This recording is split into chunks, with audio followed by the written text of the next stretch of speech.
All right. Uhuru. Here you are. You want to be in the frame? Okay. It's all right. Uhuru, everybody. Can everybody hear me? All right. Do I see the little chat? Okay, good. So, I just want to thank, whoops. Okay, I just want to thank Casey Mackey, our host here, as well as Connor. Here. Connor. That's the wrong way. All right, Connor. And I also want to thank Akile for being with us. Uhuru to Akile. And I'm very excited to hear Akile speak, our special guest speaker tonight, the next city councilwoman of District 6, the next chair of city council, and after that, probably the next mayor of St. Petersburg. We'll get there. Will be Akile. And I'm running for mayor here in St. Petersburg alongside Akile on a platform of unity through reparations. And I'm also the chair of the Uhuru Solidarity Movement. And the Uhuru Solidarity Movement, for those of you who are not aware, is an organization of white people that was formed by the Uhuru movement, that was formed by the African People's Socialist Party and Chairman Omali Yeshitela, this revolutionary leader that you are looking at right now, who created actually an organization called the African People's Solidarity Committee in 1976. And the Uhuru Solidarity Movement is the mass front of the African People's Solidarity Committee, which is led by Penny Hess, the author of Overturning the Culture of Violence, and that's the last prop for tonight, possibly.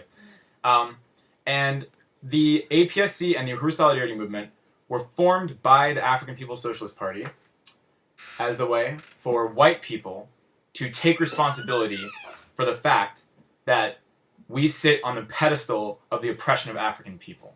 And that is not an opinion, that is a matter of historical record, that this country, this social system, and this government were built fundamentally on the enslavement of African people, on the assault on Africa, on the turning of Africa into a warren for the hunting of African people and turning Africans into commodities, the first commodity of capitalism, and into human machines of production to create the foundation of the capitalist economy, and two, on the land stolen from the indigenous people and genocide committed by us against the indigenous people of this land. So it was that process which gave birth to the white experience, the white reality, white wealth and opportunity and life on the backs of the oppression of basically the vast majority of the peoples on the planet Earth. And if you read Chairman Omali Yeshitela's works, you will see that prior to that assault on Africa, there was no Europe, there was no white people. White people were poor. We were living in feudalism, in caves, as serfs, in this barren rock with no resources that later came to be called Europe.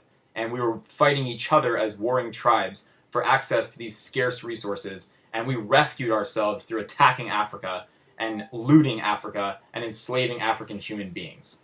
And the question that we're asking tonight is, if the Jewish people received reparations, why shouldn't African people receive reparations?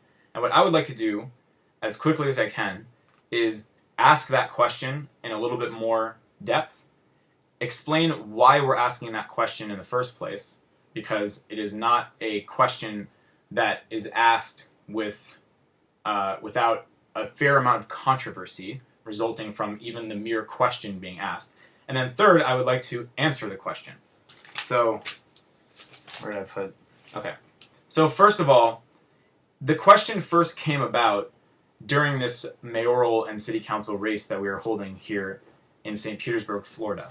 And I am running against the current mayor, Rick Kreisman, and the former mayor, Rick Baker, on a platform that centers around reparations to the black community. And early on in this campaign, during one of the debates, I posed the question that as a Jewish person, that, like me, the current mayor is Jewish, and everybody knows that the Jewish people received reparations from the German government for the crimes that were committed against us during the period that is generally referred to as the Holocaust in the 1930s and 1940s in Europe. And nobody questions that. Nobody asked at that time, how will that money get used?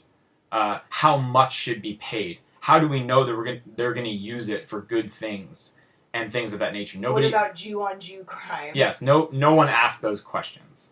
And it was it was because there were trials that were held. The people who carried out the crimes against the Jewish people were held accountable, and there was an acknowledgement that a crime had been committed. And then reparations were paid to the Jewish people. And if reparations was just and correct for the Jewish people, then why would anyone question if reparations should be paid to the black community? Especially when you look at the fact that the conditions of African people, of the black community inside this country today and for the last 600 years are comparable and indeed worse than anything that my people experienced at the hands of the Nazi government in Germany. And this is a very important question because reparations is not simply material compensation to a people who have been wronged by a state or by a government. Reparations is also a confession of a crime. Reparations is a confession that a crime has been committed. And reparations to the Jewish people framed the way we talk about the experience of the Jewish people ever since. And we'll say more about that in just a second. But what I mean by that is that because reparations were paid to the Jewish people, because it is widely acknowledged that a crime was committed against the Jewish people, that the Jewish people were victims of oppression at the hands of the Nazi government, you would never hear anyone say that the Jewish people need to take more responsibility for raising their children correctly. If the 3 teenage girls who were pushed into a pond and left to die, murdered by the Pinellas County Sheriff's Department last year, March 31st, Dominique Battle, Ashanti Butler, and Lanaya Miller, had been Jewish, no one would have said that they were car thieves or assaulted their parents and accused their parents of being irresponsible. No one would have done that because, first of all, there would have been massive outcry and possibly even declarations of war against anyone who would dare say that, because there is an understanding of a history of oppression of the Jewish people, because reparations were paid to the Jewish people. And as KC said, during the era of Nazi Germany, you never hear people criticizing the Jewish people and saying, well, the concentration camps were really bad, but what about Jew-on-Jew crime? When are we going to start talking about that? You know? Do you think every single Jew who was put into a concentration camp was free of any quote-unquote criminal record? Of course not. But no one talks about that because there is an understanding of a history of oppression. And to ask this question, it's a very potent question. There's a reason why we ask this, and I don't want it to be misunderstood because, as Casey mentioned in the overview, because of the way that the Holocaust, as it's referred to, is used as an ideological weapon by the ruling class to minimize, if not to deny altogether, the genocide and the oppression faced by African people, faced by indigenous people, and the vast majority of the people on the planet Earth, it is taboo to say anything about this that is not merely a reiteration of the standard narrative about what happened in the 1940s. The standard narrative under the current status quo of what happened in the 1940s is that the Holocaust, capital H, is the #1 crime committed by anyone against anyone in the history of human beings, and that all other acts of evil should be measured by that standard. And that, you hear that all the time. It's like there's nothing worse than that you can call someone than Hitler. Trump is Hitler. Bush was Hitler. Everyone's Hitler. The people in Charlottesville are Nazis. You know, it doesn't matter if they're carrying a Confederate flag. They're not protecting a statue of Adolf Hitler. They're protecting a statue of Robert E. Lee. But they're Nazis, because that's the worst possible thing you can be, is a Nazi. And the reason why this is dangerous and needs to be challenged is because what's being done is that imperialism and white power is using what happened to the Jewish people as a weapon, as a club, to bludgeon oppressed people when oppressed people try to define their own experiences with white power as being genocide and as being a Holocaust. You want to talk about, even in terms of sheer numbers, 100 million indigenous people, by conservative estimates, were slaughtered to build the United States of America. So even by numbers, sheer numbers, that is the greatest Holocaust. That, along with the Holocaust committed against the African population, where how many hundreds of millions died on the trip from Africa to the Americas and Europe alone before even setting foot on these shores and forced to work as beasts of burden for hundreds of years for no pay and lynched and raped and had all other kinds of horror and mutilation imposed upon them. That is the Holocaust in this country, and yet there are Holocaust museums for what happened to my people in Europe in the 1940s in St. Petersburg, Florida, where the Pinellas County Sheriff's Department just killed 3 teenaged African boys just a few weeks ago, caused them to die in a fiery crash, caused them to burn to death. The word Holocaust comes from a Greek origin that means total burning, and that's what they just did to 3 African teenagers in this county just a matter of weeks ago. And yet there was a Holocaust museum dedicated to the memory of what happened to my people in Europe in the 1940s. So you see that they use the Holocaust as a weapon to deny and to minimize what is happening to African people. And what we're doing is we are using it as an ideological weapon to expose and shed light on what is happening to African people, to show the genocide that is being committed against African people according to even the United Nations' fairly moderate definition of what constitutes a genocide. That is exactly what is happening to African people in this country today, with the complicity, with the power of the state, the complicity of the media, and too often with the complicity of white people ourselves. And, you know, and another point I want to quickly make is that I know some people, you know, this topic made a lot of people upset, and, you know, that's totally fine. Because, you know, it's any topic that we have to really dig into is going to make some people uncomfortable. And one thing that, you know, from one side, one criticism that we heard is that this question was somehow a statement about the legitimacy or some kind of unity with the form that reparations to the Jewish people took. And I just want to make very clear that that is not even what we're talking about. That all we're saying is that reparations in some form were paid, or money was given to people in the name of reparations to the Jewish people at the very bare minimum. And this is not a statement of unity with the theft of the Palestinian land by Jewish Zionists that used the Holocaust, that used something white people did to other white people to justify stealing land from Arabs, okay? This is not a justification of that whatsoever. And Jewish people should be mortified and disgusted that Zionists and many Jews would exploit the memory of what happened to Jewish people in Europe to justify doing something even worse to Palestinian people on their own land in the name of a Jewish state and under a Jewish flag. That should make Jewish people sick to our stomachs. And it should make Jewish people feel more motivated to do everything in our power to fight for reparations to African people and to fight in genuine and unconditional solidarity with Palestinian liberation, total unconditional Palestinian liberation from the river to the sea, every last millimeter of Palestine freed and in the hands of the Palestinian people. So the other question, or the other thing I wanted to say is to answer the question. So now we said what the question is, why we asked the question, and now let's attempt to answer it, because it's actually, there's an answer to this question, and we ask it for a political impact. You know, if the Jews got reparations, why not the black community? But there's a reason why reparations could be paid to some Jewish organizations in the aftermath of the Nazi experience, but reparations have not been paid to African people. And there's a reason why white nationalists who are wedded to the status quo would uphold, you know, the state of Israel, or would uphold some expression of what they would refer to as reparations to Jewish people, but oppose reparations to African people. And the reason is this, because as Chairman Amali Shatella has explained and has proven in his many theoretical writings and his work over the last 50 years, that this economy, the capitalist economy, is parasitic and it's a white power economy, and it rests fundamentally on the exploited labor and stolen resources and stolen lives of African human beings.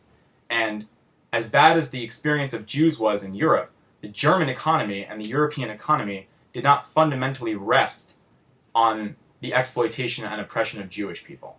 It did not. In fact, prior to the Nazi experience, Jewish people in Germany were Germans. They were Germans. They were good Germans. And there's this little poem that often gets quoted and associated with the Holocaust that says, first they came for the Jews, and I didn't say anything.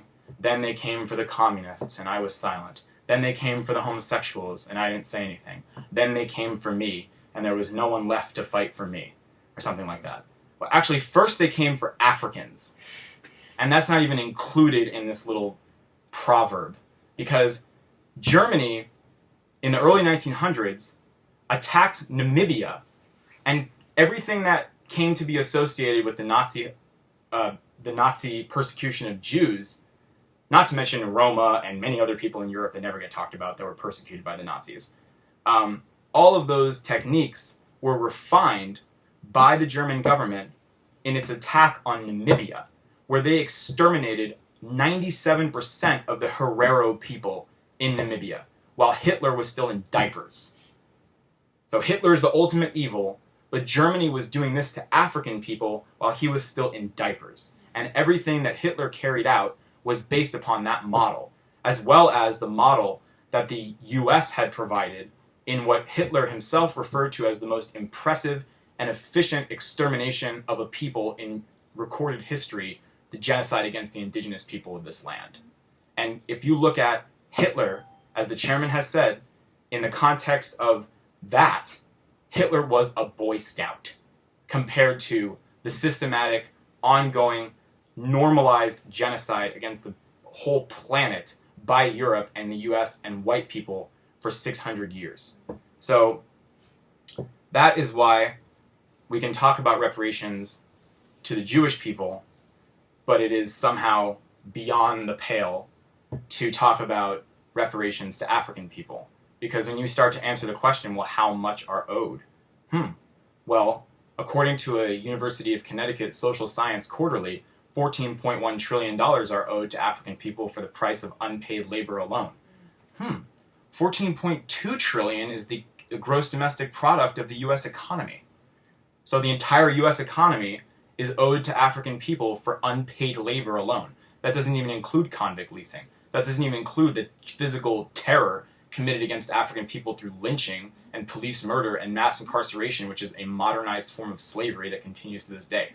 So you start to unravel the entire capitalist economy when you talk about reparations to African people, and that's why reparations is not simply a payment. It's not simply about money owed to African people, although it is about money owed to African people. We do owe money, lots of money to African people. Although it is about that, it is not just about that. It is actually, when you say reparations to the Jewish people, even when you talk about reparations to the Japanese for the horrible things done to the Japanese during the Second Imperialist War inside the United States, you're talking about compensation to a people who have been wronged. Ultimately, when you're talking about reparations to African people, you're using another word for revolution. And that's something that we should embrace. And that is why white people, including Jews, who want to stand on the forward side of history, should join the Uhuru Solidarity Movement and should fight like hell to build a mass movement of white reparations to African people. Because that is not only the most progressive stance we can take, it is not only the most radical stance we can take, it is the most revolutionary stance we can take as white people, as Jewish people, as Europeans, as North Americans. So I want to just end with that call and encourage people to join the Uhuru Solidarity Movement and pay reparations. Pay reparations to African people. The answer to if Jews got reparations, why not the black community, is pay reparations to African people. All right, Yes. Uhuru. Yes. Uhuru. All right. All right. Take it away, comrade. Uhuru. Well, first, I want to appreciate the Uhuru Solidarity Movement for inviting me out to participate in this web conference with this very critical question that I think Jesse did a brilliant job laying out, because it's not just, just some random question that we're asking. And in fact, the answer, as Jesse gave, is a lot more complex. Well, it's not really complex, but basically the question doesn't give just a generic answer, but it has to really, bring it down to, what's the context of the question that's being asked, and that really it's a colonial contradiction that we're facing. And, just when you hear the question of, if the Jews got reparations, why not the black community? You have to really, well, first, the question isn't just to Jewish people, and it's not even a type of question that Jews should, be reactionary to or take subjectively or feel personally attacked by, and that the question is raised to everybody who understands that if Jewish people got reparations, why not African people? And if that's something that's embedded within us, and that is totally understood, that when a genocide is committed against the people that reparations are owed, then why is that such a hard question for us to answer and deal with for ourselves when it comes to African people? Because then all of a sudden when we say reparations to African people, all of these questions arise that the Jewish community did not get bombarded with. How are African people going to use their reparations, and what will reparations look like? What's the form of that? And it's also because reparations, as Jesse said, means a total transformation of a social system, and that reparations is talking about revolution, and that because this whole world economy is based off of the assault on Africa that took place 600 years ago, that built Europe, that built the U.S. government, and, that still exists today, and a system that's crumbling apart because of the resistance from African people all around the country and around the world, and the resistance of oppressed masses and colonized masses who are fighting to take back their resources that have been stolen from them. So reparations is a just demand. It makes sense, and it makes sense for a sector of the population that were attacked, a sector of the population in Europe that were attacked by other Europeans. It makes sense in that regard, but for some reason we have to really grapple with the question of, why not reparations to the African community? Well, we're here to help you not grapple with that question anymore. Reparations are owed to African people. That's just point blank, period. When you talk about the fact that the word genocide didn't even come up, until what happened to the Jewish people in Europe in Nazi Germany. That genocide wasn't a word that was used to define what happened to the indigenous people here, who were hunted and who had a bounty out for the skins on their heads. The near decimation of the indigenous population, and the theft of Mexico, and the rape and just slaughter of indigenous people here, colonized this country here that we live in today. And then you want to talk about 600 years of an ongoing genocide against African people. Not only the attack on Africa and the theft of the land, and that's continuing to be looted today, but just going back 600 years, and you rip a people from their home and you bring them to a foreign place, and the whole trip here is one where you're stuffing African people in these ships, and they're living and breathing in their own fecal matter, and trying to jump off the boat and jump into the water. Now you have an entire highway of bones that leads from Africa all the way to America because they're trying to escape the conditions of the boat itself. Then you get to America and you work African people, and then do some of the most horrendous things to them. And all I can say is read Overturning the Culture of Violence, because you can learn a half of what the crimes committed against African people, from the theft of our language. I'm speaking English to you. And, the theft of our names, an entire identity, an entire culture has been stolen. And as a result, Europe and the U.S. Have profited off of that for centuries upon centuries. And so, again, the question of reparations, we have to grapple with reparations to the African community, to African people here in this country and around the world. It is not a question that we should ever have to grapple with anymore. Reparations are owed to African people. And and we're talking about historically, but the genocide that's happening to African people today. And, that when we talk about even things on a local level, because, Jesse and I have been running for political office, and this is not our first time engaged in political work. And, we have been engaged in real revolutionary transformation of a social system. And this was before we entered into the electoral arena. And Jesse's been, for almost a decade now fighting for reparations to African people, and I joined the African People's Socialist Party. So, we have been making reparations real and concrete and laying out a plan, but reparations is the African People's Socialist Party that was founded by Chairman Amalda Chatela has made reparations real and concrete. And, we see it in the city of St. Pete and around the country and around the world, and I'll talk about that later. But just in terms of the modern day genocide that's happening against African people, and specifically speaking to St. Pete, because the conditions of the black community here in St. Pete mirror the same conditions that are faced by African people in this country and around the world. And we live in desperate states of poverty, and you're talking about a vicious policy of gentrification that encompasses, forcing people out of their homes by any means necessary, and increasing the police occupation within the African community, and the murder of African children, like was mentioned around the case of the 3 drowned black girls who were murdered by Pinellas County Sheriff's Department of last year, and this recent murder of 3 teenage black boys by the Pinellas County Sheriff's Department this year. This is a part of the ongoing genocide and of African people in this country. And just in St. Petersburg, this is happening, but this is the reality for black people in this country and around the world. And it's so, astonishing that genocide doesn't become a word, a topic of conversation until it happens to Jewish people. So, but the genocide has been happening. It's been happening for 600 years. It happened the moment that, Europeans stepped their foot onto this indigenous soil right here. A genocide has always taken place. So, again, reparations is owed to African people.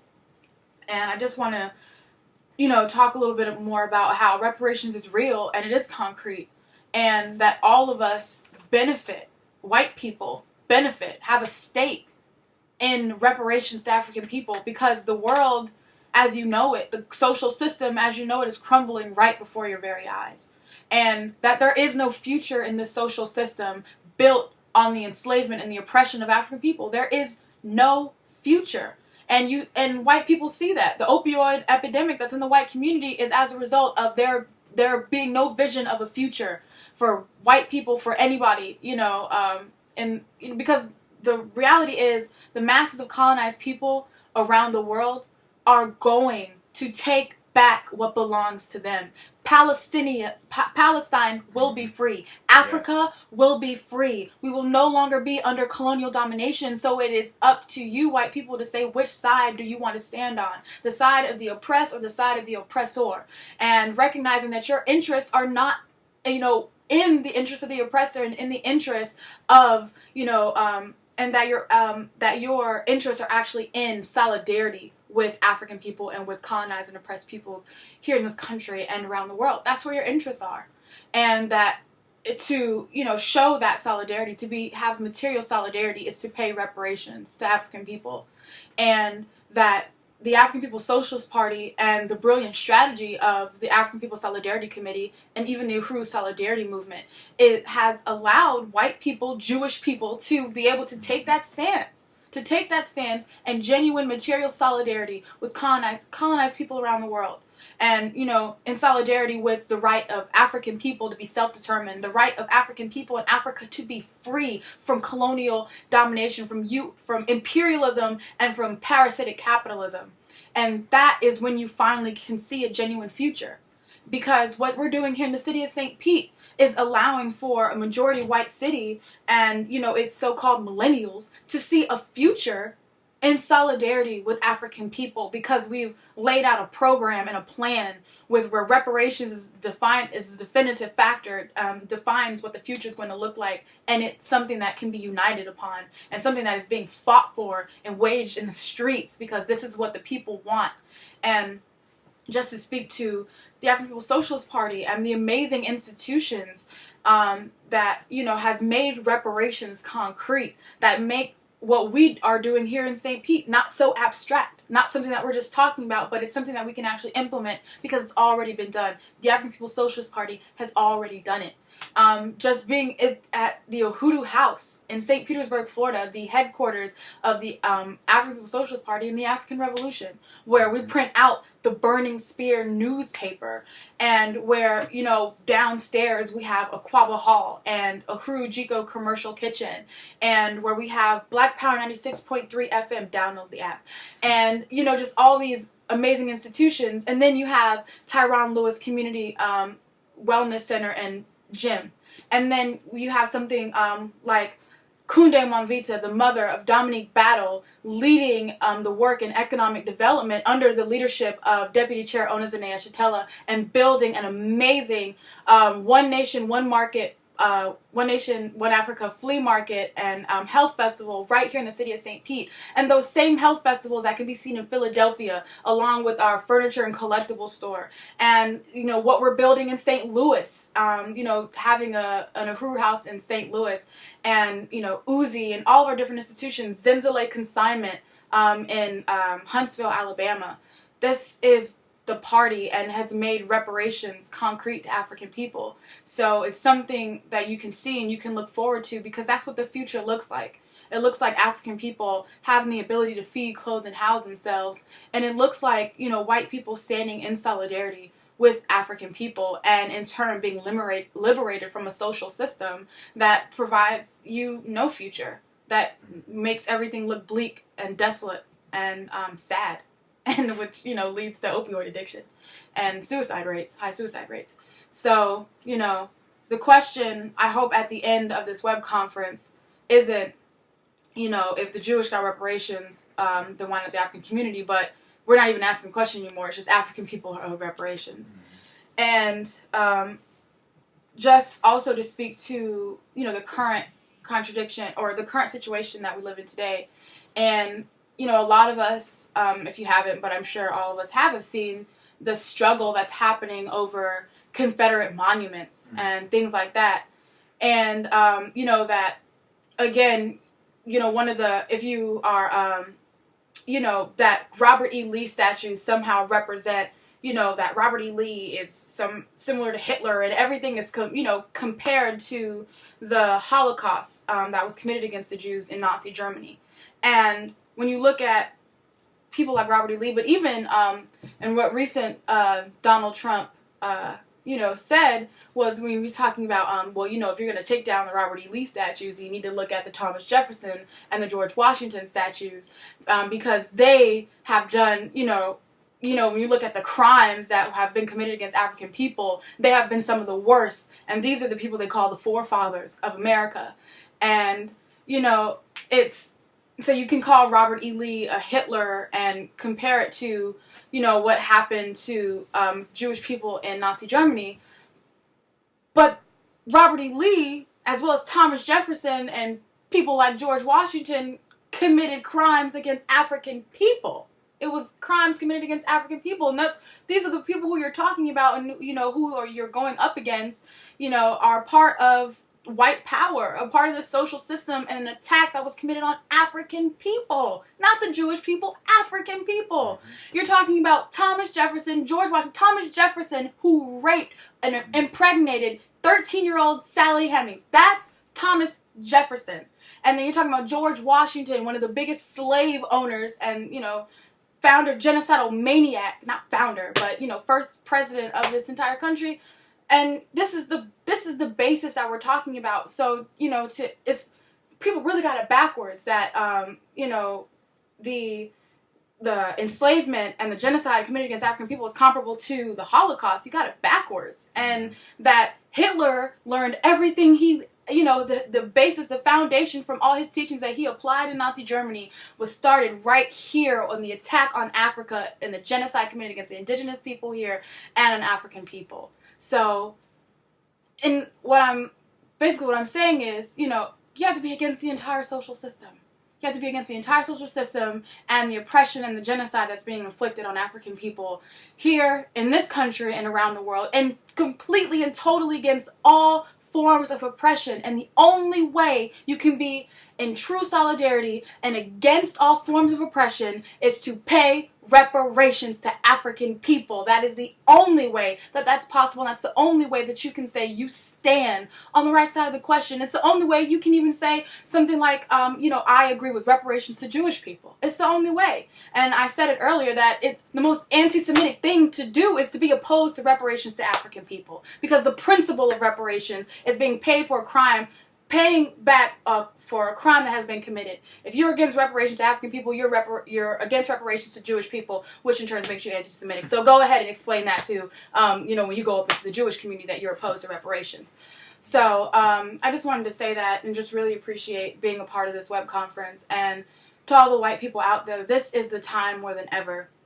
Don't waste your time in these futile struggles of, trying to get a Confederate monument down. If you're trying to get a Confederate monument down and not trying to get an American flag down and not trying to tear down a social system that's built on the oppression of African people, then you're not siding with African people. And if you're not willing to pay reparations, then stop with the struggles. But that's what, white left people, that's what white left organizations do, and that's where they lead you, is to thinking that, tearing down a Confederate monument or being opposed to it being there is somehow supposed to be significant to African people when you are opposed to reparations. And that's the truest form of solidarity. You tearing that monument down doesn't mean nothing when, I'm still being oppressed and I'm just still getting shot down and I'm still getting pushed out of my community.